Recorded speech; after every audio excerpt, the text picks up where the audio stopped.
arbres taillés comme des sculptures. Cela s'appelle l'art taupière, l'art du paysage. On donne à la nature des formes au gré de son imagination.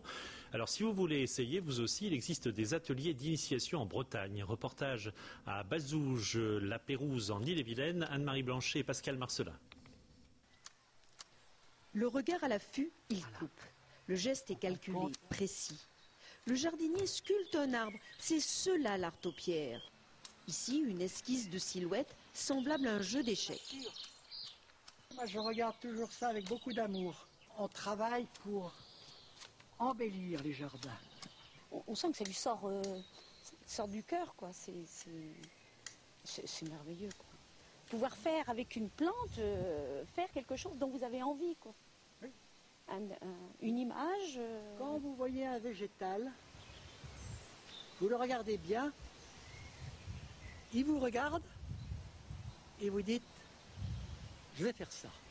Je me suis vu commencer une amphore et finir par une poule. Dans ces jardins du château de la Balue, plus de 300 arbres s'envolent en spirale, ondulent comme la mer ou se dressent tel un temple romain. C'est d'ailleurs la Rome antique puis la Renaissance qui ont lancé la mode de l'art taupière. Pour cet exercice, pas d'école.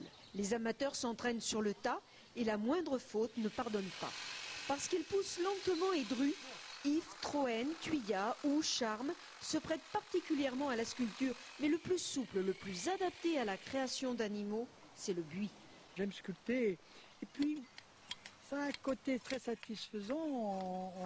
Regardez comme cette tête a pris de la vie. Regardez, on a envie de la cajoler, on a envie de la caresser. Il lui manque une seule chose, c'est de parler.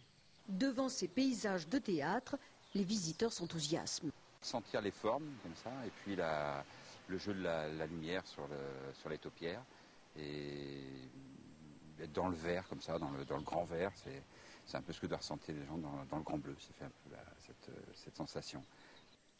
Un engouement qui explique peut-être que depuis 2-3 ans, des festivals d'art taupière fleurissent un peu partout en France et en Europe.